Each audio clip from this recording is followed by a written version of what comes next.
Well, and Willie, as always, David puts it so well, because even though Jeffrey's quotes in the Atlantic have been confirmed, and as you read them, you knew for the most part who the sources were just by reading the quotes. Put that aside. If you're not going to believe your own lying eyes, as the saying goes, just watch Donald Trump accuse men and women who have dedicated their entire lives in uniform to serving this country, accusing them of killing young soldiers for war profits. This, of course, is especially rich coming from a man who continues to refuse to condemn Vladimir Putin for putting bounties on the heads of American soldiers, which his own intel agencies have been begging him to say something since March. But here we have, again, we saw it several years ago when he was in Helsinki, where he took the word of Vladimir Putin over his own intel agencies. And here he's willing to condemn his generals and admirals as killers of kids for war profits, when actually they are the most conservative with a small c when it comes to sending young men and women into battle. And yet he won't criticize Vladimir Putin, who he knows has put a bounty on the heads of young Americans. Yeah, I mean, all the steps that you just laid out led us to this Atlantic piece where people read those quotes and said, yeah, that sounds like something this man would say, which is an astonishing place for a commander-in-chief or a president of the United States to be, where the American public could say, yeah, that sounds like something he would say as the president of the United States. And, you know, Fox News has corroborated the story. The New York Times, other outlets have corroborated the story. And Casey Hunt, what's been deafening is the silence from Republicans who leap to defend the president whenever they can. They don't leap to criticize him very often. But if ever there was something to criticize someone on, boy, would this be it. Have we heard from any leading Republicans, any Republicans at all, criticizing the president or even talking about this story? Willie, I think you said it best when you said the silence has been deafening on this. And, you know, I can tell you, having covered Republicans, Democrats, you know, Congress for on and off for most of the last decade, I have never heard members of Congress with regularity talk about our troops the way this report characterizes what the president said, or even, as David pointed out, what the president said from the podium yesterday. I mean, this is not something that has ever entered the consciousness of most people who run for elected office to serve the country, by the way.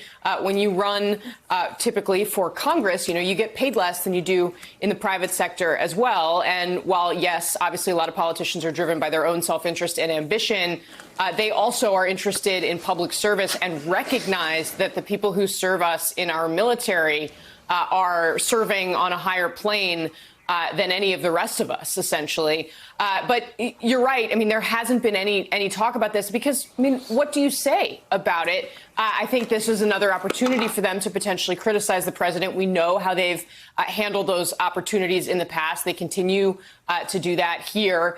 Just a few months ahead of an election, there's even less incentive for them to go out and cross the president. But I also do think the reality is the way the president has denied this shows you how he knows just how damaging this report is. And while we don't have a ton of polling of the military community, the Military Times does do some good work on this. And while the president is right that officers tend to be more inclined to disapprove of the president's job than the enlisted corps, the numbers among both groups have changed. And even among enlisted service members, the soldiers that President Trump was referring to when he said, the soldiers are with me, they're actually trending against him because, you know, this is certainly the most extreme example of what we've seen from the president on this topic, but it's not the first by any stretch of the imagination. And that's really taking a toll.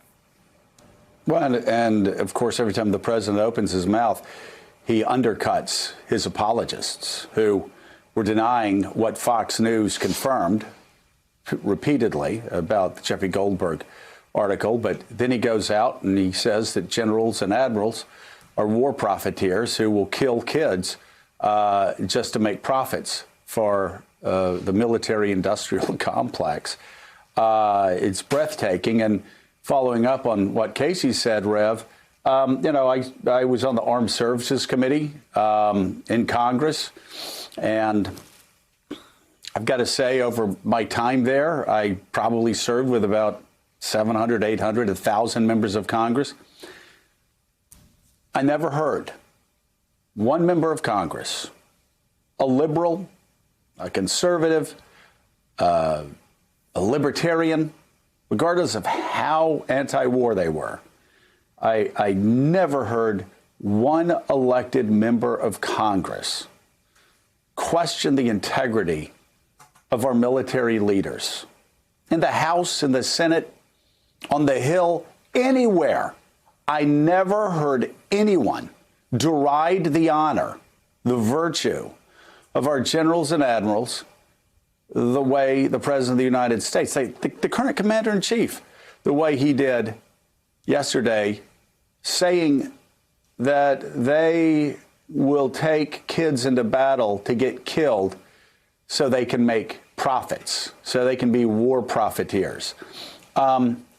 It's breathtaking, and it is so far out of bounds that I find it hard to believe that current members of the Armed Services Committee, Republicans, are people like Lindsey Graham, who have had a close relationship with the military community through the years, aren't going to come out and speak out in defense of these generals, of these admirals, of these Americans who've dedicated their entire life to service to this country. Thanks for checking out MSNBC on YouTube, and make sure you subscribe to stay up to date on the day's biggest stories. And you can click on any of the videos around us to watch more from Morning Joe and MSNBC. Thanks so much for watching.